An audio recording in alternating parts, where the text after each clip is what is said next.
Bom, gente, esse foi um dos temas mais escolhidos também, votados por vocês. E aproveitando que agora em agosto vai ter a Semana Mundial de Aleitamento Materno.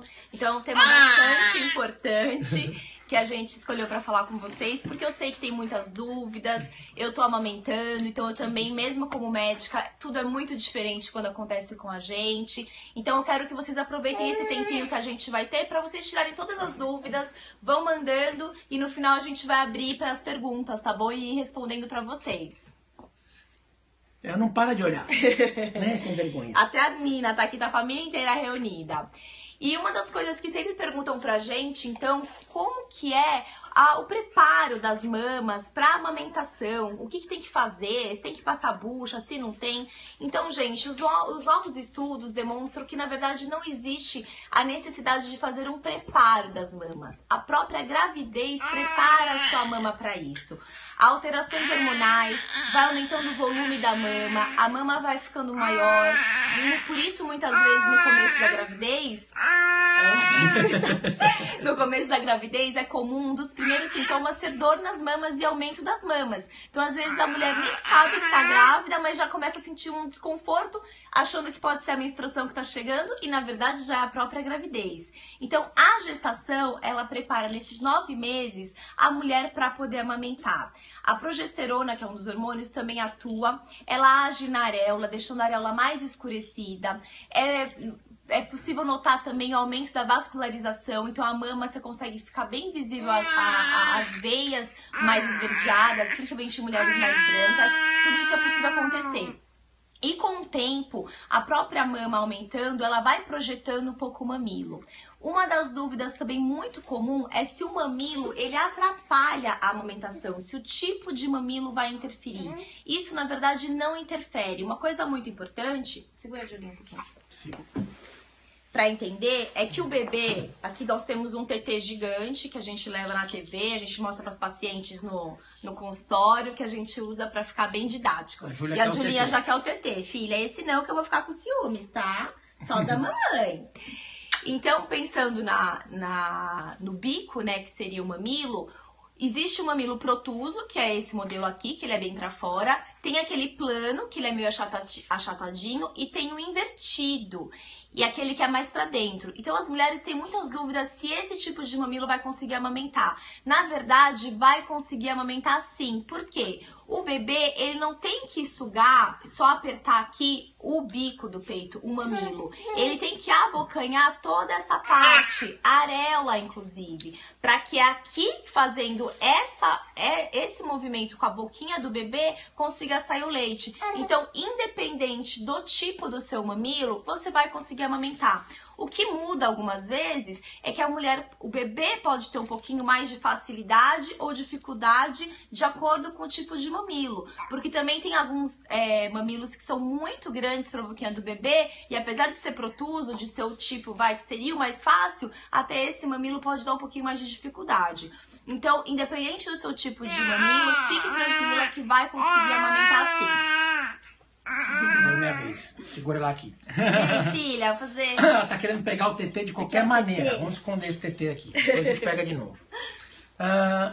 Uma coisa muito importante quando a gente fala de amamentação, gente, é entender o seguinte. Primeiro ponto. Não existe regra. Não tem regra de amamentação. Como vai amamentar, de que maneira vai amamentar, isso vai depender muito de cada mulher, de cada família. Muita gente opta pela livre demanda, muita gente opta por aleitamento com horários. Não existe o certo ou o errado. Vai existir o certo ou o errado para aquela família, como a pessoa se adapta melhor. O mais importante de saber é que não existe leite fraco. Isso é um grande mito. Muitas mulheres se desestimulam a amamentar logo no começo, logo após o parto, pois acham que estão sem leite, que o leite é muito fraco, que não está nutrindo o bebê. Isso é normal e acontece com todas as mulheres. Todos os bebês após o nascimento, eles tendem a perder 10% do peso corporal. Isso não é porque o seu leite é fraco ou porque não está conseguindo amamentar direito. Não é por conta disso. Todos os bebês perdem. Por quê? Esse primeiro leite que vem, chamado de colostro, ele é um leite que demora em torno de 3 dias para descer. Então ele é um leite, não é que ele é mais fraco, ele é um pouco mais ralo, porque ele é muito rico em imunoglobulinas. Ele é muito rico no sistema imunológico da mãe. Então é ele que vai conferir para o bebê esse sistema imunológico. A primeira vacina da vida do bebê é o leite da mãe. E está nesse primeiro leite que é o colostro. Então não adianta a gente dizer que o leite é fraco, que não está alimentando o bebê. Pelo contrário, não só está alimentando, como está formando esse sistema imunológico do bebê. Só que lógico, esse primeiro leite ele não é tão rico em gordura. Ele não é um leite que vai fazer o bebê engordar. Ele é um leite que vai fazer com que o bebê tenha um sistema imunológico formado. Vai receber essa primeira vacina. E isso é importante. Nós temos 3 fases de leite. A gente tem esse leite, que é o colostro, que é o primeiro leite, que desce até o 3º dia pós-parto. A gente tem o leite de transição, que ele já é um pouco mais rico em gordura, que ele vai durar do 3º dia até aproximadamente 25 a 30 dias pós-parto. E temos o leite final, o leite definitivo, que vai ser o leite que vai ficar pelo resto da mamada, por todo o período, por todos os meses que a mãe amamentar, e que vai acompanhar o desenvolvimento intestinal desse bebê. Então o leite, mês a mês, ele vai tendo nutrientes necessários para aquela absorção intestinal do bebê que está sendo amadurecido. Então é um leite, vamos dizer assim, entre aspas, sábio. Ele é um leite específico para aquele bebê naquele determinado período. Daí a importância da amamentação até o 6º mês. Ótimo. E falando, gente, a amamentação, ela é muito importante porque, pra gente ter uma ideia, ela previne 1 milhão de mortes em crianças por ano. Porque o leite materno, ele é o alimento mais completo, é o melhor alimento do mundo pela Organização Mundial de Saúde. Mesmo existindo fórmulas caríssimas, que a gente sabe que existem complementos, eles não conseguiram chegar e nunca vão conseguir chegar na fórmula que é natural do próprio leite, que é o que contém toda a quantidade de açúcar necessária, de gordura necessária, que garante para o bebê toda a vacina natural e a imunidade, confere essa imunidade. Quem conhece a gente sabe, a Júlia nasceu prematura, ela ficou na UTI, a gente veio para casa com ela com 13 dias de vida e desde então a gente sai com ela para tudo que é lugar, inclusive até em hospitais com a gente ela vai, porque às vezes a gente não tem quem deixar e vai passar uma visita rápida, a gente leva ela. Ela nunca ficou doente, ela nunca teve um nariz entupido, isso sem sombra de dúvida é pelo fato do aleitamento materno, que é fundamental. Mas uma coisa também muito importante pra gente dizer, que eu já quero falar agora porque eu tenho medo de esquecer, como a gente tá com a Julinha, a gente tá meio disperso, é que independente também do tipo de leite, aquelas mães que não conseguiram amamentar, de maneira alguma tem que se sentir menos mãe. A gente sabe que o aleitamento é o melhor alimento para o bebê, porque isso é incontestável, porém, a gente sabe também de muitas dificuldades. E uma das maiores dificuldades que as mulheres enfrentam é o estresse do dia a dia, ter que voltar a trabalhar, sentir dor, ter mastite. Então, para algumas mulheres, a amamentação ela realmente é fácil, é tranquila, é um processo natural, só que para algumas mulheres é um processo doloroso, muitas mulheres passam muito nervoso por conta disso e acabam diminuindo o leite, diminuindo a produção, entrando com mamadeira, com complemento, e aí aquele ciclo vicioso que acaba diminuindo o leite por completo e algumas deixam de amamentar. Então, se você é mãe, a gente estimula o aleitamento materno, que seja a melhor forma para você dar para o seu bebê o seu próprio leite, mas se por algum acaso o pediatra indicou, gente, e o pediatra é quem tem que acompanhar isso, pela curva de crescimento do bebê, pelo ganho de peso, por quanto está crescendo a cada mês, e ele vai indicar. Se ele indicou por algum motivo, algum outro tipo de leite, escute as orientações do pediatra, porque com certeza ele também quer o melhor para o seu bebê. E outra, gente, uma coisa muito importante a gente dizer, a Organização Mundial de Saúde elegeu os principais alimentos do mundo. O primeiro melhor alimento do mundo é o leite materno. Existem mais de 1.500.000 pessoas no mundo, crianças, que morrem devido à falta de aleitamento materno. Por quê? Não por conta da falta do leite, mas porque ela fica mais propensa a adquirir uma série de doenças. Então, primeiro alimento melhor do mundo, leite materno. Segundo melhor alimento do mundo, o ovo. Terceiro melhor alimento do mundo, o coco. Agora, só para vocês entenderem a importância do leite materno, o leite materno tem uma substância chamada ácido láurico. Esse ácido láurico, quando ele cai no estômago, ele vira monolaurina. Essa monolaurina, ela é o mais potente antifúngico, antiparasitário, antiviral que existe na natureza. Ácido láurico que vira monolaurina. Ele existe no leite materno em 19%. 19%. Na água de coco, para vocês terem uma ideia, ele tem 47%. Até mais do que no leite materno. Tanto que alguns lugares onde as mães não conseguem amamentar, não podem amamentar, muitas vezes o leite materno é substituído pela água de coco. Muitas dessas fórmulas infantis que são dadas para os recém-nascidos contêm ácido láurico, que é super importante. Então, olha já esse benefício do leite materno. Além disso, ele previne uma gama infinita de doenças, de problemas respiratórios, intestinais, otites, rinites, alergias, uma série de coisas. São só benefícios. A obesidade. Diabetes. Cânceres intestinais em bebês, em crianças, isso ao longo da vida, obviamente. E protege a mãe de câncer de mama. Mulheres que amamentam têm uma proteção natural pelo câncer de mama. Protege a mãe de câncer de mama, de ovário e de endométrio. Dos três cânceres. Principalmente do câncer de mama. Então, é uma coisa que só tem benefícios para a mãe e para o bebê. Dá trabalho, a gente sabe que dá trabalho, muitas vezes dói, racha o mamilo, a mama fica túrgida, muitas vezes pode dar mastite, o leite em pedra, nós sabemos de todas as dificuldades. Mas o mais importante é não desistir por pouco. Tem mulheres que realmente não vão conseguir amamentar, infelizmente. Como a Érica disse, essas mulheres não devem se sentir menos mãe por conta disso. Até porque tem muitas mães que adotam, e essa criança muitas vezes não pode ser amamentada, vai ter que entrar com fórmula, tá? Mas tem que saber o seguinte, crianças que foram amamentadas, com certeza vão ter um sistema imunológico muito mais forte. Com certeza são menos propensas a uma série de doenças respiratórias, intestinais, alérgicas, tudo demais. Além do que os benefícios maternos. Como a gente disse, protege do câncer. A mãe que amamenta, ela tem menos risco de depressão pós-parto, de psicose puerperal. O útero dela regride para o tamanho normal mais rapidamente. Ela perde peso mais rapidamente, já que ela queima muita caloria enquanto amamenta. Então tem muitos e muitos e muitos benefícios. Como o útero contrai e volta ao normal, o sangramento vaginal tende a terminar mais rápido. Essa mulher que está amamentando, ela tende a ficar em amenorreia, ou seja, ela tende a não menstruar. Na maioria dos casos, não são todas. Quando o aleitamento materno é exclusivo no peito, a maioria tende a ficar sem menstruar.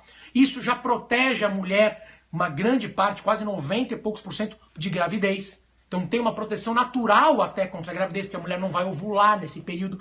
Então são muitos e muitos e muitos benefícios. A gente tem que tirar os mitos da amamentação. A gente vai esclarecer todos aqui para vocês hoje. E sem contar na parte do vínculo mãe e filha, que com certeza é possível fazer vínculos de várias maneiras, gente. Para quem não pode amamentar também diretamente no peito, então, óbvio que vai ter um vínculo com o filho, mas quem amamenta, com certeza esse é um vínculo que é inquebrável. É um momento maravilhoso da mãe com o seu filho, o olhar que o bebê faz para a mãe, o olhar de agradecimento que ele sente com a gente, o toque na nossa pele, pegar na nossa mão, pegar no nosso peito, isso é maravilhoso. Então a gente super estimula a amamentação, que inclusive deve começar na sala de parto logo após o nascimento, independente do parto ter sido normal ou cesariana. Portanto, conversem quem está grávida, conversem com o médico de vocês. Essa é uma prática também que o Ministério da Saúde recomenda e a gente faz em todos os nossos pacientes, a não ser, é óbvio, se o bebê nasceu prematuro, precisou ir para UTI muito rápido, alguma coisa assim. Agora, se a gestação foi tudo bem, o parto foi tranquilo, independente de ser normal ou cesariana,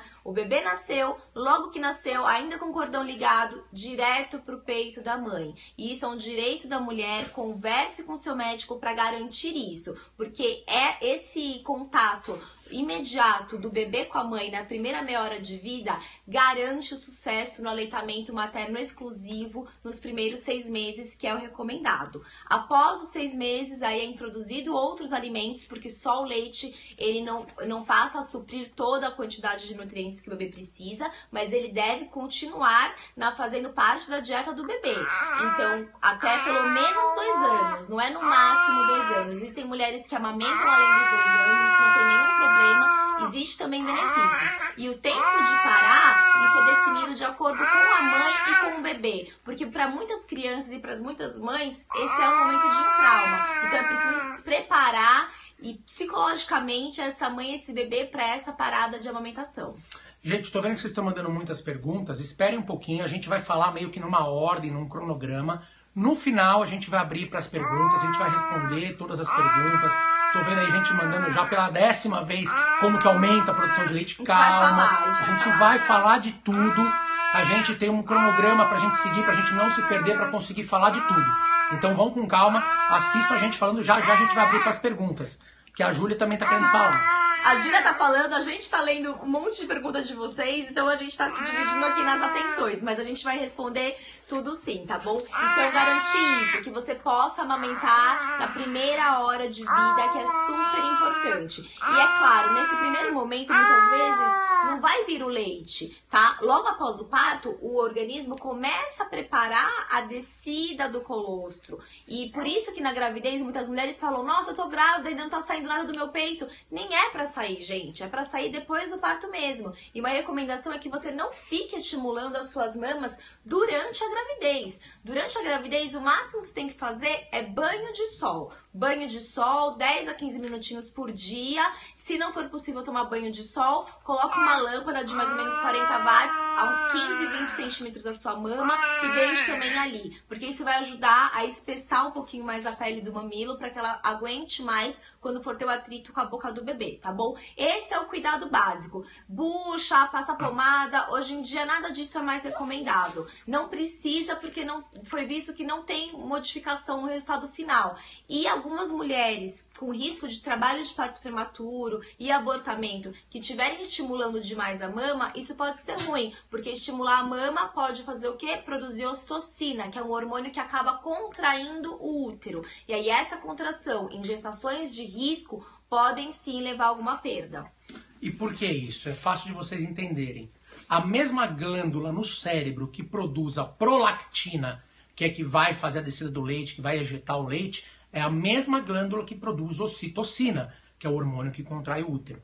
Consequentemente, por isso que as mulheres, quando vão amamentar, estão amamentando e sentem muitas vezes uma cólica na região do útero e muitas vezes aumenta o sangramento vaginal. Porque na hora em que está amamentando, produz mais prolactina, que consequentemente produz mais ocitocina e vai fazer esse útero contrair para voltar ao tamanho normal pós-parto e aumenta inclusive o sangramento e a cólica. Isso é natural. Então é só a gente imaginar, se eu estimular essa mama durante a gravidez e eu já tenho um risco de trabalho de parto prematuro, eu corro o risco de aumentar a produção de prolactina, aumentar a produção de ocitocina e causar, Deus me livre, um sangramento vaginal ou uma perda gestacional, um aborto se for no início ou até um trabalho de parto prematuro se for no final da gestação. Então, já tem estudos e mais estudos comprovando que se a gestação é de baixo risco, se não tem nenhum problema, esse estímulo do mamilo não é o suficiente com a quantidade de produção de ocitocina para dar esse trabalho de parto prematuro ou do aborto. Mas se já é uma gestação de risco, por exemplo, a Érica, que teve um trabalho de parto prematuro, não é indicado esse estímulo do mamilo durante a gravidez. Porque pode sim aumentar a produção de ocitocina e estimular um trabalho de parto prematuro nesses casos. E é por isso que tem a pergunta se pode amamentar grávida. Depende. Se a gestação é de baixo risco, não existe risco para abortamento, nem para trabalho de parto prematuro, a mulher que está grávida, ficou grávida e está amamentando, ela pode continuar amamentando. O que vai acontecer é que os hormônios da gravidez podem alterar o sabor do leite e muitas vezes o bebê que está mamando, ou a criança que está mamando, acaba largando o peito por conta disso, mas não faria mal. Agora, mulheres que têm risco para abortamento ou trabalho de parto prematuro não devem amamentar grávidas. Então, se quer programar uma nova gravidez, primeiro pare de amamentar ou espere mais o bebê, seu filho crescer, para depois ter um intervalo maior para daí engravidar. Isso para gestações de risco. Se a gestação não for de risco, não tem problema. Teoricamente não tem problema, tá? Então, outra coisa importante da gente dizer, a Érica já falou da importância de colocar essa criança para mamar na hora do parto, na hora do nascimento.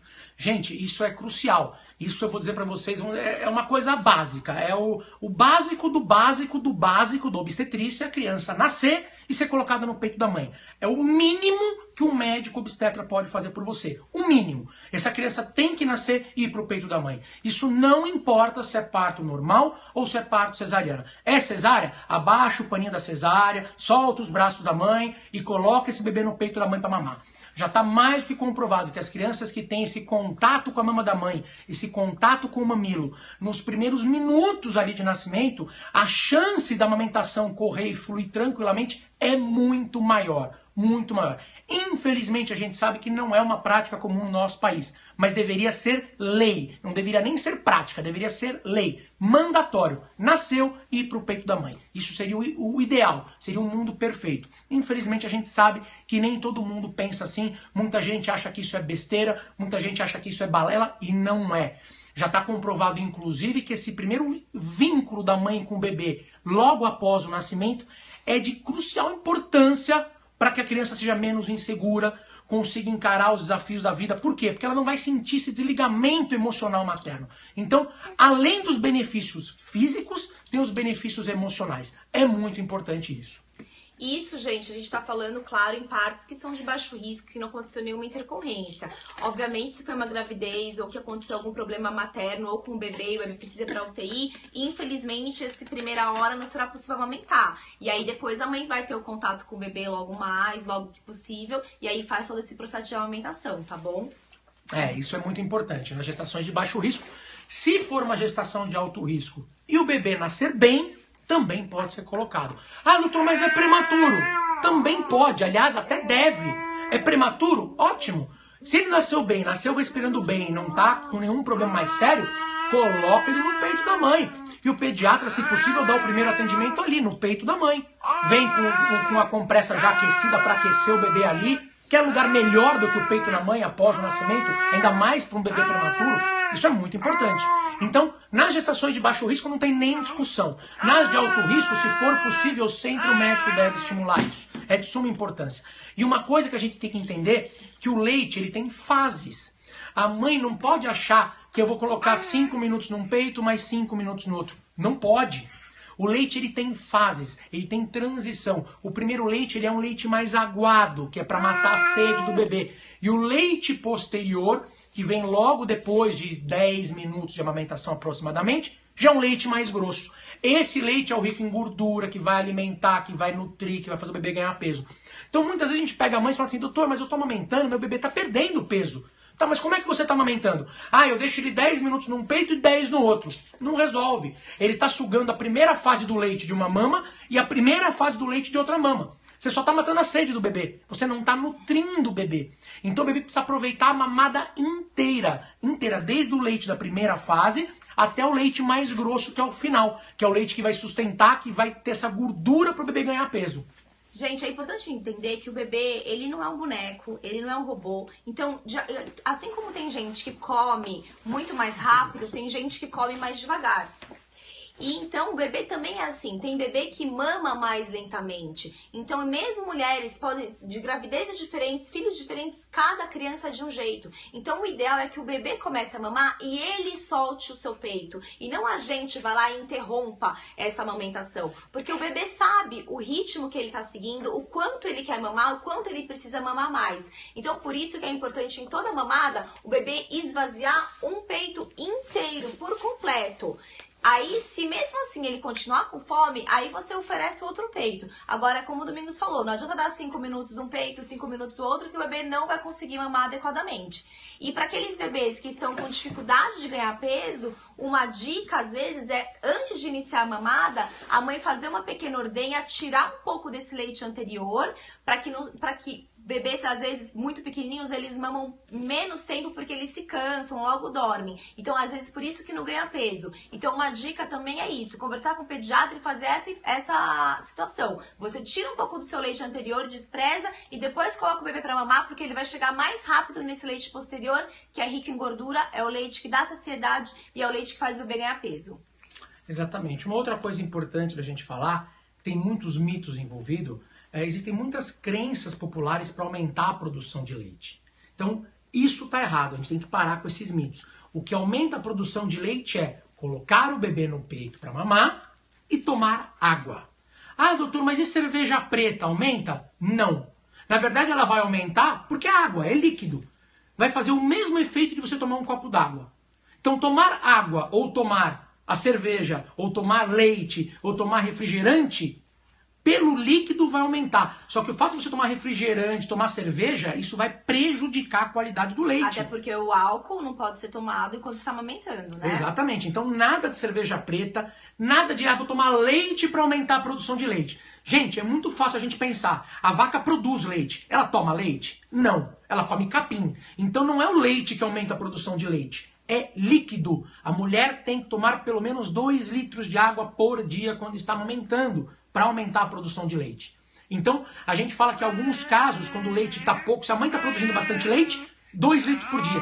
Se a mãe está produzindo pouco leite, 4 litros de água por dia para aumentar a produção de leite. Agora, cerveja preta? Não. Tomar leite? Não. Tomar refrigerante? Não. Isso é mito, não é verdade isso. E outra coisa que ajuda a aumentar a produção de leite, gente, é também, além da hidratação adequada, a alimentação adequada. Então, mulheres no pós-parto que acabam perdendo muito peso e estão preocupadas, querem voltar com o seu corpo, começam a fazer dieta. Uma dieta restritiva diminui a produção de leite, então não é hora de fazer uma dieta. Se quer fazer uma dieta, fale com o nutricionista ou com o médico nutrólogo, fazendo um acompanhamento adequado, visando a amamentação. Quando a gente é mãe, a gente tem que fazer escolhas. E se a escolha é cuidar do nosso filho em primeiro lugar e amamentá-lo em primeiro lugar, o nosso corpo pode esperar, a gente vai fazendo um emagrecimento gradual, que isso é o mais saudável. Pode falar. Além disso, outra coisa que atrapalha muito é o cansaço. Então, mães que já estão estressadas, porque o bebê às vezes acorda muito, chora, tem cólica, acorda de 2 em 2 horas, 3 em 3 horas pra mamar, é preciso ajuda. Então, se você tem alguém na sua família que possa te ajudar, eu tive a minha mãe que me ajudou e me ajuda muito. Então, 1 horinha de sono que a gente consegue ter tranquila, sem estar preocupada se o bebê vai acordar ou quem vai pegar o bebê, isso já faz uma diferença absurda. Então, a mulher que amamenta, ela precisa ter tempo de descanso, precisa ter uma vida tranquila, tempo de relaxamento. Então, fazer uma atividade física ajuda a liberar o estresse e por isso também ajuda a você manter a produção de leite. O que não é indicado é atividade física extenuante. Uma mulher que acabou de ter filho, vai querer correr uma maratona, vai se preparar para isso. Vai treinar todos os dias, fazer corridas longas, aí isso não está indicado, porque a atividade física extenuante prejudica assim o aleitamento e também pode passar o ácido lático, que é liberado através dos músculos, pro leite, mudando o sabor do leite e o bebê passa a recusar esse leite. Agora, uma atividade física normal, acompanhada por um profissional da área de educação física, um professor de educação física, que ele saiba da sua volta nesse processo de recuperar o seu condicionamento físico, essa atividade física não faz mal para o aleitamento. Outra coisa, outro mito de que falam que aumenta a produção de leite, tomar canjica, comer canjica. É bom, mas não aumenta. É bom, mas não aumenta. É bom, mas não aumenta. E como a gente falou um pouco aqui também da cerveja, do refrigerante, falando do refrigerante, gente, primeiro que refrigerante não deve ser tomado nem por quem não está grávida. Por quem está grávida, piorou. Para quem está amamentando, pior ainda. Refrigerante é um veneno, tá? Um veneno. Infelizmente, é uma coisa que a gente tem que falar. Faz mal. Ele mexe com todo o organismo, sem contar as milhões de substâncias cancerígenas que ele tem. Ele tem muitas toxinas e passam pelo leite. Então, gente, não deem refrigerante para seus filhos. Não deem refrigerante. Vejo mães, às vezes, dando refrigerante na mamadeira. Aquilo me corrói por dentro. Se vocês soubessem o mal que isso faz. Vai chegar um dia, se Deus quiser, que refrigerante ainda vai ser proibido de vender. Porque ele foi classificado, para vocês terem uma ideia, o refrigerante foi classificado em nível de câncer, em nível 2B. É o mesmo nível do cigarro. Então é uma coisa muito séria. Então, pelo amor de Deus, não tomem refrigerante, principalmente quando estiver amamentando. Isso vai aumentar cólicas no bebê, vai aumentar uma série de coisas, uma série de problemas intestinais, diarreia, altera o sabor do leite, modifica o pH. O pH do refrigerante é 2,5. Nosso pH sanguíneo é em torno de 7,5, 7,35 a 7,45. E o grande problema é que o nosso pH ele é logarítmico. Para eu subir de 2,5 para 3,5, são 10 vezes, 3,5 para 4,5 são 100 vezes, 4,5 para 5,5, 1.000, 5,5 para 6,5, 10.000, 6,5 para 7,5, 100.000. Quando eu tomo um copo de refrigerante, eu abaixo a minha concentração hidrogeniônica do sangue em 100.000 vezes. Isso mostra que eu estou mais propenso a infecções, a adquirir problemas de saúde. Ou seja, a minha imunidade fica prejudicada. Então, ele faz mal não só para quem está amamentando, para qualquer pessoa. Então, muito importante a gente deixar isso aqui bem claro. Pra gente ter uma ideia, quando você toma um copo de refrigerante, você tem que tomar quase 40 copos de água pra voltar a equilibrar o seu pH. E água com pH bom. Água com pH acima de 7 para poder equilibrar. Então, olha o estrago que faz. É muito simples. Vocês imaginem o nosso corpo como sendo um aquário, tá? Aonde as nossas células são os peixes e o sangue seria a água do aquário. Se eu tenho uma água imunda no aquário, adianta eu ficar dando remédio pro peixe? Não resolve. Eu preciso cuidar primeiro da água. Essa água no nosso corpo, que é o nosso sangue, a gente chama de terreno biológico. Se o meu terreno biológico está saudável, eu não estou propenso a adquirir infecções e problemas de saúde. Se o meu terreno biológico está doente, eu fico mais propenso a adquirir doenças. O refrigerante faz o quê? Ele altera o meu terreno biológico. Ele altera a minha imunidade. Isso sem falar das milhões de substâncias cancerígenas. Mas o intuito aqui não é falar de refrigerante, é que eu acabei emendando. Vamos voltar para a amamentação. Falando novamente de um outro mito que muita gente fala. Ah, doutor, mas a minha gestação anterior eu não consegui amamentar. É verdade que eu não vou conseguir amamentar nessa também? Ou pior ainda, a minha mãe não conseguiu amamentar. É verdade que eu também não vou amamentar? Não, gente, isso é mito. Não é porque a sua mãe não amamentou que você não vai amamentar. E não é porque numa gestação anterior você não conseguiu amamentar que na próxima que você não possa amamentar. Então isso também é um mito. Você tem que deixar bem claro. Uma coisa muito importante, quando as mãezinhas acabaram de ter o bebê, se tá com dificuldade para amamentar, não perca tempo. Não caia na tentação de dar mamadeira, de dar chupeta ou qualquer outra coisa, porque esses bicos artificiais, principalmente no começo, eles acabam atrapalhando sim. Uma criança maiorzinha, que já mama direitinho, que já conseguiu sugar direito o peito, ela até pode depois mamar na mamadeira e não largar, como é o caso da Júlia, depois eu vou explicar o que aconteceu. Mas crianças, inicialmente, assim que nasceram, se você começar a misturar os tipos de bico, vai ter dificuldade para amamentar. Então, por exemplo, a nossa equipe médica faz parte também 2 enfermeiras obstetras que têm pós-graduação exclusiva em aleitamento materno. Elas acompanham o nosso parto, então assim que nasceu a gente coloca elas em contato com a mãe, elas passam visita depois no hospital, vão até a casa dessa mãe para ver como que tá a amamentação. Então é importante o quê? Você ter o contato com alguém que esteja vendo se você está amamentando direito. Então, se o bebê não tá ganhando peso direito, se o bebê tá chorando demais, está muito estressado, se o peito tá machucado, está sangrando, fez algum corte, é porque algo não está bom na pega do bebê, algo não tá legal nessa maneira que você está se posicionando. Então, peça ajuda. Antes de entrar, ouvir a vizinha falar, não, dá mamadeira, faz uma mamadeira que ele vai parar de chorar, isso é fome, seu leite não é suficiente. Não escute isso. Procure ajuda de profissionais, fale com seu médico, porque aí, mudando essa maneira do aleitamento logo nesse início, o bebê consegue ficar em aleitamento exclusivo. Então, outra coisa muito importante a gente falar, a gente falou dos mitos que envolvem a mama e tudo mais, muita gente tem dúvida em relação a mamas que foram mexidas, ou que puseram prótese mamária, ou que fizeram redução de mama. A gente costuma orientar sempre o seguinte, se você quer mexer na mama, quer colocar uma prótese, não está satisfeita com a mama, primeiro ponto, fale para o cirurgião plástico que você deseja engravidar um dia. Porque existem técnicas para preservar os ductos lactíferos, para que não interfira na amamentação. Normalmente a prótese mamária não interfere. Normalmente não. Porém, a mulher que faz redução de mama, essa sim pode ter um pouco de dificuldade. Porque na redução de mama você acaba tendo o quê? O corte desses ductos lactíferos. E, consequentemente, vai ser mais difícil da mulher amamentar. Então, na prótese mamária, normalmente não tem problema.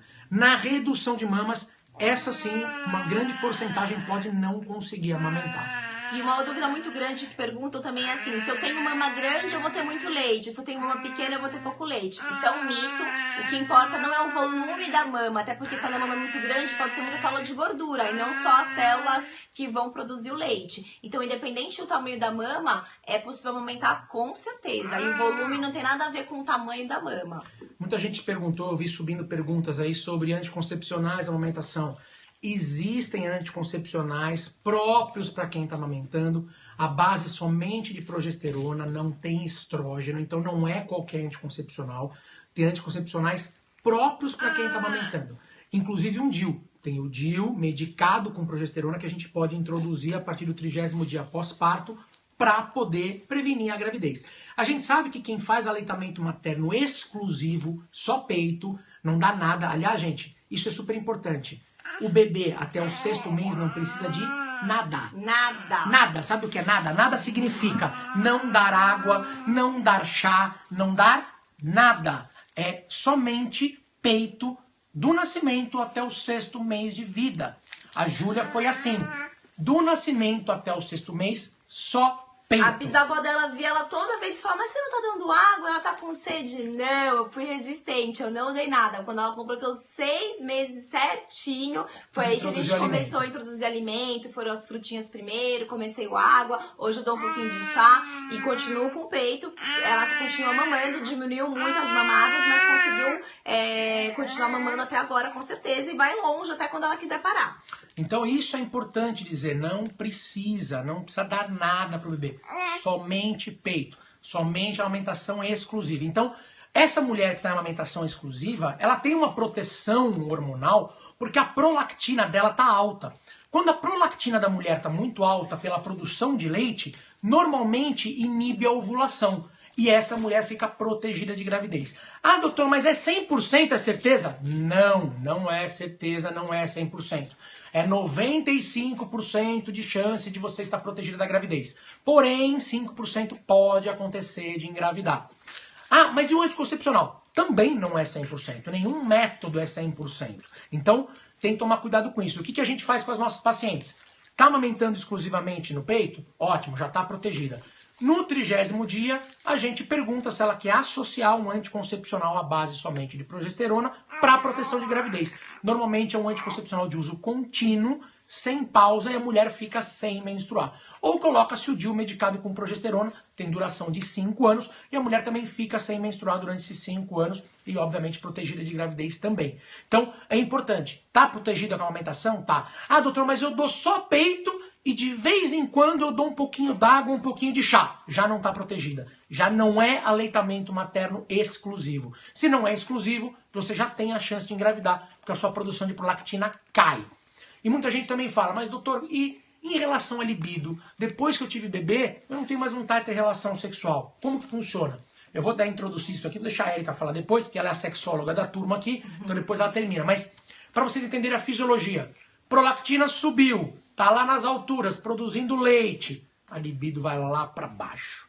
Todos os hormônios da mulher vão cair e, consequentemente, a libido diminui, a lubrificação vaginal diminui e a mulher vai ter realmente essa dificuldade de relação sexual no começo, às vezes um medo após um parto normal. Obviamente, gente, estou falando isso após 42 dias de parto, depois que acabar a parte de puerpério, tá? Mas a volta às atividades sexuais tem que ser com calma, gradativa, e o marido tem que entender isso. O marido tem que entender que não é que a mulher não quer mais ter relação com ele, não é assim. É que ela talvez não tenha mais aquele fogo que tinha antes, aquela vontade que tinha antes, mas é por uma questão hormonal. Ela tá com a prolactina alta e ela vai estar com os hormônios femininos baixos, então a libido vai diminuir. Então cabe ao homem nesse momento saber como se portar, saber como estimular a mulher e saber que ela não vai vir procurar você de livre e espontânea vontade, porque a libido dela vai estar baixa realmente. Então nesse começo é difícil de compreender, mas o papel do homem nesse momento é muito importante. Até porque, gente, não é só fatores sexuais e hormonais que modulam a nossa vontade ou não de ter relação sexual. Tem que lembrar que a mulher pós-parto passou por muitas modificações. Ela passou do período de ser uma mulher, depois virou gestante, agora ela é mãe. Todas essas modificações psicológicas e físicas mudam muito a vontade dela e como ela vê realmente o sexo nesse pós-parto. Então, muitas vezes ela não está satisfeita com o próprio corpo, o corpo não voltou como queria, tá com uma flacidez, ela fica com um pouco de vergonha de si mesma, ela tá com a autoestima um pouco baixa, tá cansada, então tem aquele tempinho que o bebê dormiu, a primeira coisa que ela vai pensar é o quê? Nossa, vou correr pra dormir, não vou correr pra ter ter relação com meu marido e perder mais tempo. Então, tudo isso faz parte, é normal. O que não é normal é ser persistente. Então, durante algum período de até 6 meses, no máximo 1 ano, isso acontecer, isso pode acontecer com alguns casais. Agora, se realmente a falta de desejo está causando angústia para o casal, é motivo de brigas, procure sim um profissional da saúde, procure um ginecologista ou um sexólogo para conversar. Existem medicamentos que podem ser oferecidos para melhorar essa situação. Existem outras alternativas, fisioterapia pélvica, várias coisas que podem ser lançadas às mãos para conseguir reverter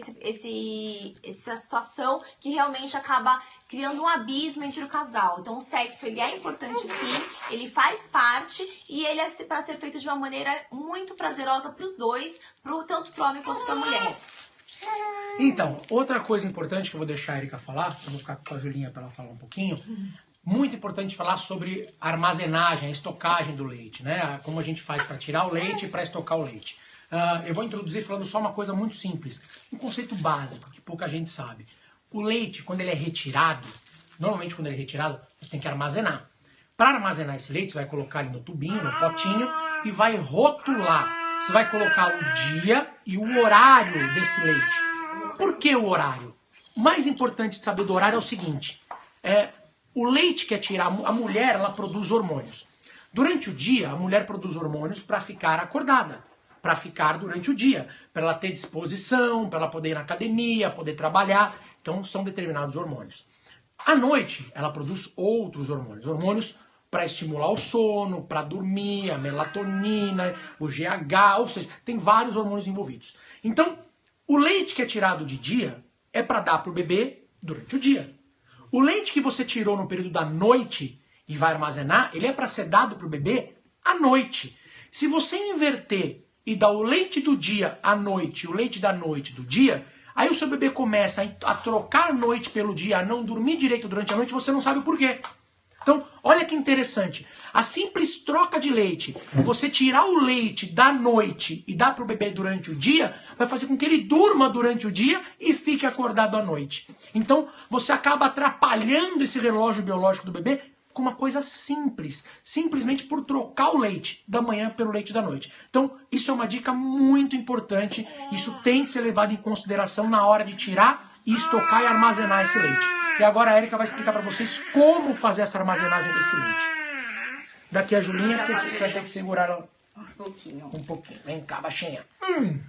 Bom, gente, uma das alternativas para as mulheres que trabalham, que querem sair um pouquinho, estão com o bebê pequeno, querem dar uma saída com o marido, vai fazer alguma coisa, ter alguma festa, é tirar o leite para você manter o seu aleitamento exclusivo e armazenar. Eu utilizo a bomba. Não faço propaganda, não tenho nada a ver com a Medela, mas eu achei a bomba fantástica, tá? Eu uso uma bomba elétrica da Medela, ela chama Medela Swing, é pequenininha e ela funciona a pilha também. E a bomba, o horário das mamadas que eu tirava era nos intervalos entre uma mamada e outra. Então, às vezes, minha mama nem tava muito cheia, mas conforme você vai colocando a bomba para funcionar, o seu cérebro entende que você tá precisando aumentar a produção. Então, uma das formas de aumentar a produção de leite é fazer ordenha também nos intervalos da mamada, porque o seu cérebro entende que precisa produzir mais leite. Conforme vai aumentando a procura, vai aumentando o produto. Eu guardo, armazeno em frascos assim, são frascos de plástico, mas podem ser armazenados também em frascos de vidro, se você esterilizar. Então é importante esterilizar todo antes, lavar muito bem as mãos, tirar anel, tirar tudo, prende o cabelo. Nas mamas, fazer uma higienização básica só com água e algodão. Colocou a bomba na hora de fazer, depende muito de quanto vai tirar. Então, eu tive bastante leite, então às vezes em 10 minutos, 15 minutos eu conseguia pegar 80 ml, só que em dias mais estressantes, ou que a Júlia tinha mamado demais e tinha ficado pouco leite, às vezes demorava mais. Então o volume, gente, de quanto que é de tempo, isso vai variar de mulher para mulher. E depois que tirou, como que você pode armazenar? Então guarda no frasco que tá esterilizado, fecha bem o frasquinho, lembra de anotar, então aqui acho que não dá para vocês lerem, mas tem um espacinho para escrever, se não pega uma etiqueta, coloca o nome, porque às vezes a criança vai pra escolinha ou vai pra creche, é importante ter o nome da criança. Então, o nome, a data que foi tirado, o horário, como o Domingos explicou, para você tentar dar no mesmo período, manhã, tarde e noite. Claro, se eu tirou às 8 da manhã, você não precisa dar exatamente às 8 da manhã no dia seguinte, mas ser os períodos, manhã, tarde e noite. Isso é fundamental. E o volume de leite extraído. Lembrando que quando você congela, esse leite ele expande um pouco. Então não deixa até a tampa tudo muito, porque senão pode ser que extravase, tá bom? E quanto tempo ele dura esse leite? Assim que tirou, 40 a 60 minutos em temperatura ambiente. Então, claro, a gente tem que levar em conta o que, gente? Tem alguns sites, algumas coisas que colocam até 2 horas de temperatura ambiente. Tudo isso depende muito, depende do país que foi feito esse estudo, da onde você pegou essa fonte. Porque no Brasil, calor, Salvador, meio-dia, se você deixar um leite 2 horas ali, com certeza ele vai estragar. Então, 40 a 60 minutos é um tempo adequado aqui no Brasil, independente do lugar que você esteja. Se é um dia que sai extremamente calor, que a sua casa quebrou o ar-condicionado... Oi? Quebrou o ar-condicionado, alguma coisa assim, você achar que o leite já não tá com uma cara boa, não ofereça pro seu bebê. Em geladeira, pode ficar até 24 horas.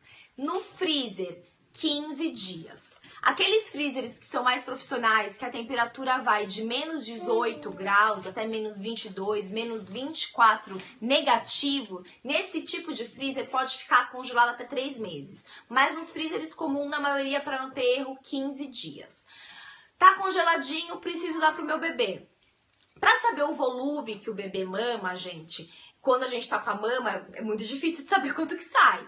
Então, eu fui testando e eu conversava com o pediatra também. Os pediatras, de acordo com a idade do bebê e principalmente o peso, eles têm uma estimativa de quanto que o bebê mama. Se vai mamar 40 ml, se vai mamar 60 ml, 100 ml, 120 ml, enfim. Então, o pediatra é o melhor para dizer quanto que você deve oferecer. Mas uma dica importante, quanto que você oferece? O bebê tem que mamar tudo e sobrar um pouquinho. Se sobrou um pouquinho, é porque ele tá satisfeito. Se ele mamou tudo e ainda tá com vontade, pode dar mais. E se ele mamou e sobrou muito, é porque tá demais pra ele. Então, uma dica é, mamou, deixou sobrar uns 30 ml, 20 ml, é porque ele tá satisfeito.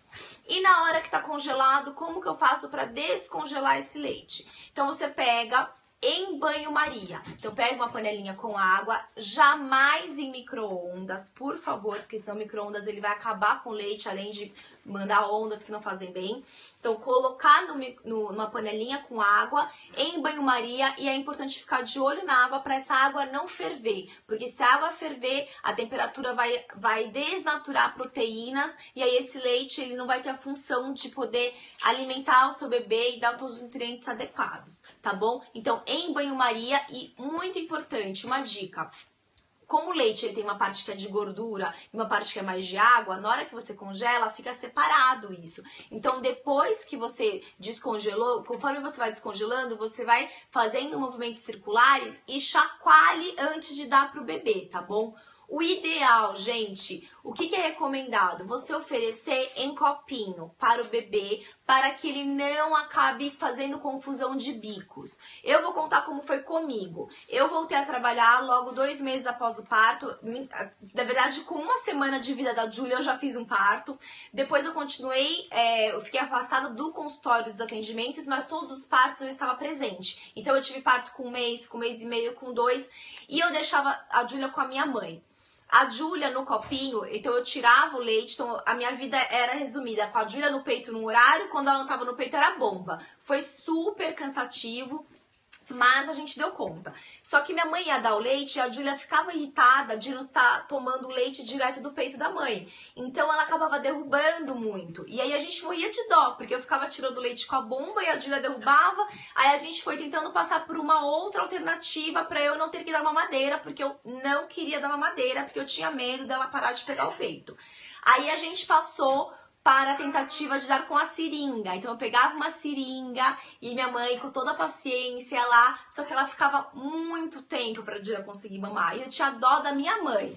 E conversando com a pediatra, como a Júlia já tava, eu fui levando desse jeito com seringa, copinho, derrubando leite, até uns 2 meses e meio mais ou menos. Aí conversando com a pediatra viu eu amamentando, viu como a Júlia pegava, que a pega dela era super boa, nunca teve problema. A pediatra falou, Érica, já dá pra gente tentar colocar a mamadeira, porque ela tá mamando muito bem, ela não vai fazer confusão, vamos tentar. E realmente, eu escolhi uma mamadeira na época, chamava do Mom First. Não é propaganda, gente, eu só tô dando uma ajuda. Se você puder, não introduza mamadeira, mas eu sei que tem bebê que não pega no copo, não pega na colher, não pega na seringa e precisa mamar e a mãe tem que trabalhar. Então eu me sinto na obrigação de falar pra vocês como foi pra mim. Então eu dei essa mamadeira Mom First, escolhi o bico adequado, então você não pode dar um bico que facilite demais, tem os bicos certos, com o número certo pra cada fase do bebê. E a Júlia, graças a Deus, ela pegou a mamadeira com raiva no começo, ela mamava brava, mas ela pegou a mamadeira e depois ela não largou o peito. Hoje em dia, ela continua mamando no peito e na mamadeira. Eu já dou aquela pétala da Vente também, que depois ela pegou e ela não fez confusão de bico nenhuma. Mas eu tenho certeza que isso foi também porque eu só introduzi a mamadeira, gente, mais tarde. Ela com quase 3 meses, quando ela tava sabendo muito bem mamar. E se eu percebesse que ela tivesse alguma dificuldade, eu ia ter que mudar a minha alternativa, tá bom? Bom, então em relação a isso, oferecer, se o bebê não mamou tudo, você colocou na mamadeira ou no copinho alguma coisa, não dê novamente, tá bom? Porque já entrou em contato com a boquinha do bebê, pode ficar com bactérias e estragar o leite, tá? Acho que é isso, né? Tô eu a girafa aqui. Gente, vamos abrir pra pergunta, então? Porque eu já falei, então, de produção de leite. Lembrando, só recapitulando, tem gente que chegou no meio. O que aumenta? 4 litros de água por dia. A mãe ter tempo para descansar, colocar na bomba, fazer ordenha, livre demanda para aumentar a produção de leite é o mais importante, porque o organismo é muito inteligente, então ele vai produzir conforme o bebê necessita e quanto mais vezes você colocar o bebê para mamar, mais ele vai solicitar você e mais leite vai produzir. Introduzir mamadeira com complemento da fórmula, tudo isso vai diminuindo a produção de leite, porque se você dá complemento pro bebê, ele vai mamar menos na sua mama e por isso vai mamar menos em você e vai diminuindo a produção, tá bom? E existem medicamentos que ajudam a aumentar. Óbvio, eu não posso indicar pra vocês, porque precisa de autorização médica pra tomar, mas existem sim. O Plasil, que é uma metoclopramida, é um tipo. Existe um que chama Supirida, que é o Equilide, só vende com receita médica. Então, o seu médico que deve receitar, gente, porque esse medicamento, ele age no sistema nervoso central, tá bom? E a gente já falou que não é tomar chá, nem tomar água, não tomar cerveja, canjica, nada. É água, é líquido, tá bom? É isso que aumenta a produção de leite. E se você puder, ao mesmo tempo, o bebê tá mamando numa mama, você colocar a bomba na outra, o seu cérebro entende que você tá amamentando gêmeos, porque suas 2 mamas estão em fase ativa. Então ele começa a produzir mais leite ainda. Então se você tá com dificuldade de amamentar o bebê, tenta fazer esse teste. Coloca o bebê pra mamar numa mama, coloca a bomba na outra pra ajudar a produção de leite, tá? Eu vou começar a ler um pouco as perguntas então, que já são quase 11 horas. Uma coisa importante só de falar, que nós não falamos. Muitas vezes o leite empedra, tá? Quando o leite empedra... mastite. Gente, tem muita coisa pra falar. Tem muita coisa pra falar. A mastite, vai falar de mastite e de empedramento, tem que falar. A mastite é a infecção da mama. Quando aquele leite empedra, fica parado, vira um meio de cultura e acaba infeccionando a mama. Nesse caso, muitas vezes é necessário o tratamento com antibiótico, muitas vezes é necessário até drenagem da mama para tirar o pus que fica lá dentro. Aí muita gente fala assim, doutor, estou com mastite, estou com pus na mama. Eu tenho que parar de amamentar? Não. Não é indicativo de parar de amamentar. Eu sei que é difícil, eu sei que vai doer, mas não é indicativo. Não precisa parar de amamentar por conta da mastite. Precisa sim tratar. Quando a gente tem o engurgitamento mamário, que é quando a mama fica endurecida, empedrada, a gente tem algumas massagens específicas para poder desempedrar esse leite e compressa fria. Fria, gente, não é compressa quente. Muita gente faz compressa quente, tá errado. A compressa quente pode, primeiro, queimar a mama, porque a sua sensibilidade está alterada. E segundo, dilatar ainda mais os canalículos e, consequentemente, engurgitar mais a mama. Então o mais importante ali é compressa fria na região e fazer a massagem para que esse leite possa desempedrar e sair. Segura Quer aquela. falar alguma coisa sobre mastite? Quero. As fissuras, como tratar a fissura? Gente, a fissura se dá principalmente pela pega errada do bebê. Então, depois que você foi avaliada que o bebê tá pegando adequadamente, lembrando que o bebê tem que abocanhar toda o mamilo e a areola, tá bom, gente? Você pode ir com a sua mão no queixinho do bebê, apertar assim pra baixo para que ele aumente a pegada, a abocanhadura dele. A massagem que pode ser feita quando a mama tá muito cheia, se você for dar pro bebê mamar com essa mama muito dura, o bebê não vai conseguir pegar direito. E aí ele vai ficar só no mamilo e vai te machucar. E aí que faz fissura. Então se a mama estiver muito cheia, faça uma massagem antes. Então você vai com seus 4 dedos fazendo movimentos circulares. Desde cima até embaixo em sentido horário, por exemplo. Para que você lembre de pegar toda a mama, tá bom? Vai fazendo 1 minutinho mais ou menos em cada faixa. Então, divida a mama em faixas e você vai fazendo essa massagem. Depois que fiz a massagem, você vai com o seu dedo, ó, o primeiro dedo e o segundo, você vai apertar pra trás pra começar a sair um pouquinho de leite. Então, se a mama tá muito cheia, não coloque direto na boca do bebê. E outra, se tá com uma fissura em alguma das mamas, quando for amamentar, comece pela mama que não está machucada. Porque quando o bebê tá com muita fome, ele vai vir com muita sede, com muita vontade. Pode acabar te machucando mais. Então deixa pra ele pegar essa mama machucada no segundo tempo, que ele já tá mais saciado para não te machucar tanto, tá? Bom, gente, vamos... uma coisa importante. A Érica fez até um ensaio sobre amamentação. Uma coisa que é importante, a gente parar com esse preconceito que tem de mulheres que amamentam em público, tá? Amamentar é um ato de amor, é um ato de carinho, um ato de nutrir o seu filho. Não há necessidade de se esconder para amamentar. Aliás, saiu lei, existe lei agora em São Paulo, Rio de Janeiro, com multas para quem vetar alguma mulher de amamentar em público. Isso no Brasil, viu, gente? Isso no Brasil. Tem lugares do mundo que, pelo contrário, que a mulher ela é convidada a se retirar do lugar, que não é legal. Então, assim, quando você for viajar, se tem que se informe enquadrar antes, nas regras do país. Nas regras do país. Mas no nosso país, a gente não tem que ter vergonha. Gente, quando eu amamento, eu coloco um paninho, porque eu me sinto... Eu prefiro, tá bom? Não é por conta de vergonha dos outros, nada. Eu me sinto melhor assim. Mas não é porque eu acho que é errado, pelo contrário. Mas a Júlia Ranca, antes, quando ela era pequenininha, ela nem ligava. Ela deixava o paninho e ficava quietinha dormindo. Hoje, gente, ela mama, ela pega o paninho, ela roda o paninho. Então, eu já paguei peitinho em todos os lugares que eu já saí. Então, e é assim mesmo, porque eu tô amamentando e esse é um ato de amor com a minha mãe. Errado é aquele que vê com maus olhos. Eu falo, é uma mancada isso, porque levou tanto tempo pra mostrar pra mim, aí agora mostra pra todo mundo, aí amamentando. Mas é assim, amamentando pode. Bom, gente, eu vi ali que a mãe falou que parou de amamentar porque ele mordia. Realmente, depois que o bebê começa a crescer dente, o bebê vai mudando. E às vezes a gente tem que respeitar também o tempo do bebê quando ele quer parar de amamentar, né, gente? Vamos começar a responder as perguntas. Vai, mano, vamos lá. Podem mandar, gente. Vamos mandar as perguntas pra gente responder as perguntas e depois vamos fazer o sorteio do bebê genial. Se pode amamentar deitada, gente, a amamentação ela pode ser em 3 posições, em pé, deitada ou sentada. O que é importante? A posição do bebê. Então a bebê ela tem que ficar de barriga com a mãe. Então, vamos usar a nossa boneca. Vamos usar a nossa boneca viva. Então, vem pra cá que o pessoal não tá vendo. O ideal é o quê? É essa posição, a cabeça, saúde, minha filha, mais elevada, tá bom? A gente apoiar, pode usar aquelas almofadas de amamentação, porque o bebê ele não tem que ficar apoiado no seu colo, e nem a mulher ficar curvada, senão você vai ter uma dor nas costas horríveis. Então você pode apoiar ou com os seus braços, o bebê olhando pra você, né, meu amor? Você quer mamar? E agora não. Ela tá morrendo de rir aqui. E agora ela puxa o cabelo.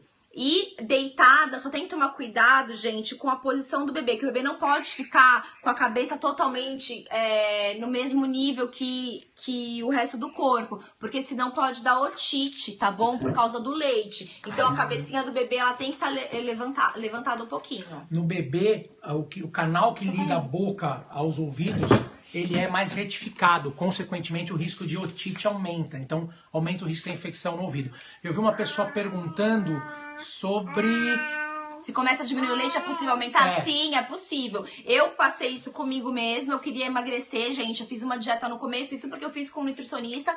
Super legal, fazendo com um profissional. E logo que eu comecei essa dieta no começo, eu percebi que meu leite diminuiu. Aí eu fiquei o quê? 2 semanas comendo normal e sem fazer atividade física. E aí comecei a voltar a minha produção. Então é possível isso sim, tá bom? Uma coisa que eu vi a gente falando, gente, tô de 22 semanas tá saindo líquido do meu peito. Tô de 30 e poucas semanas saindo líquido do meu peito. É normal. Pode sair. Pode sair já uma secreção. O que a gente fala é o seguinte, não estimule. Não aperte, não estimule. Se sai espontaneamente, não tem problema. Não tem você problema. não pode apertar. O que não pode é você ficar estimulando pra sair mais, ainda mais estando grávida. Então, tá saindo, deixa quieto, não faz nada, Gente, é normal. Qual seio dar primeiro? O que você quiser, não tem problema. Eles estão perguntando, eu vi depois da mamada. Acabou de mamar, vai próxima mamada, começa por qual mama? É isso que eles estão perguntando. Então tá. Então assim, o ideal é que o bebê tenha mamado uma mama inteira e passado pra outra. Aí você, se numa mamada você deu as 2 mamas, você começa a próxima mamada pelaquela que você acabou, que deu por último, entendeu? Então nessa mamada, mamou a direita inteira e um pouquinho da esquerda. Você vai começar de novo agora pela esquerda, tá? Quanto tempo pra cada mama? Não tem tempo, gente. Quem faz o tempo é o bebê. Bico invertido, boa pergunta. Bico invertido, existem alguns trabalhos, algumas coisas que a gente pode fazer na mama para esse bico voltar, para esse bico aparecer.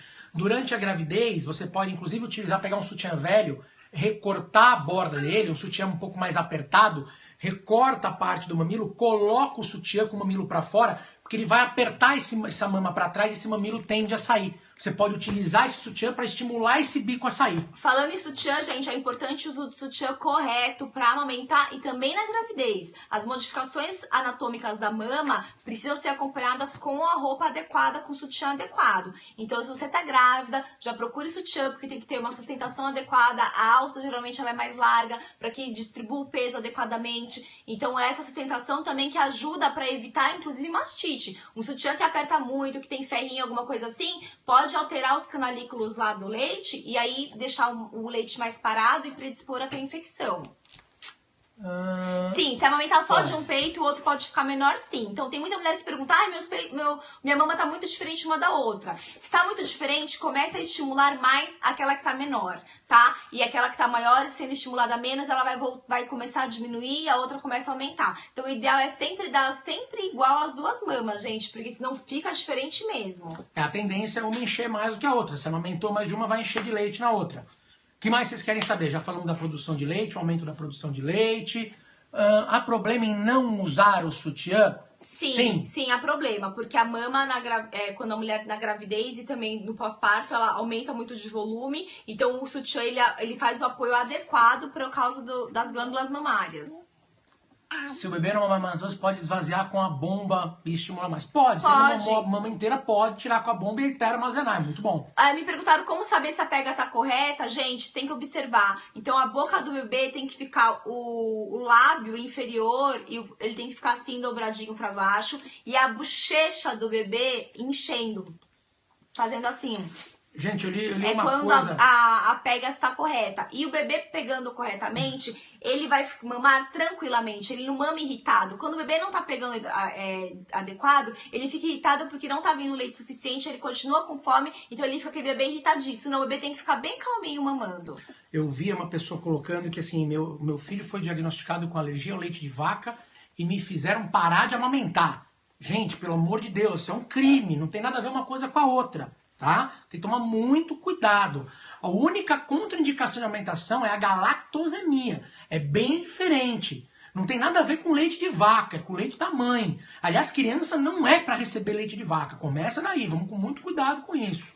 Que mais? Perguntaram se depois que introduz a introdução alimentar pode continuar com livre demanda. Pode sim, a Júlia tá com introdução alimentar. Hoje ela come fruta, come papa salgada, sopa, tá comendo de tudo. E mesmo assim ela mama, geralmente de manhã e à noite. Mas eu tô com ela durante o dia, percebi que ela não comeu direito uma fruta ou não comeu direito o almoço. Se ela tá com fome, ela quer, eu dou a hora que ela quer. Dormir de sutiã, pode, até deve, até bom. Não Cuidados tem com a problema. mama na gravidez a gente já falou. O que prepara a mama é a própria gestação. O máximo que você precisa fazer é banho de sol. Não precisa mais ficar passando bucha, pomada, nada disso. Aliás, não é pra passar creme nos mamilos, gente, porque o creme, hidratação em excesso, deixa a pele muito fina e aí predispõe a ter fissuras. Então não passe nada. Se vai usar algum creme para as mamas, para a sustentação das mamas, aqueles cremes para gestante, use só sem pegar o bico e a areola. Acabar de falar, pomadas à base de lanolina. Espetacular, muito bom, muito recomendado. Bom não só para prevenção de fissuras, como para o tratamento. E o melhor de tudo, você não precisa retirar antes de cada mamada. Não precisa passar um pano úmido para tirar o excesso. Pela lanolina, o bebê pode mamar por cima. Perguntaram aumentar de 3 horas ou livre demanda. Gente, eu faço livre demanda, mesmo com a Júlia, mesmo trabalhando, que eu acho que é o mais adequado, porque eu acho que não é um robô. Igual a gente, tem dia que a gente tá com mais fome e menos fome. Você não vai ser obrigado a comer a hora que a pessoa tá te oferecendo alimento. Então eu deixo ela decidir. Mas tudo isso vai de acordo com cada família, de acordo com cada mãe. Não é errado. Se você quer fazer horários porque você trabalha e é assim que você quer fazer, não é errado. Isso aí quem vai decidir é a mãe com a sua filha. Livre demanda. Eu prefiro. É bem melhor.